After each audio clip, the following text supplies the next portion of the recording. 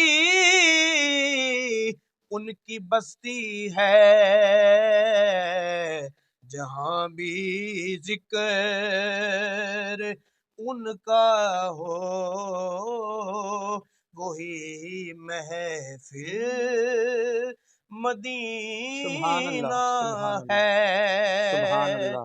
اور مختصمات کیجیے. کرم کتنا ہے فخری ان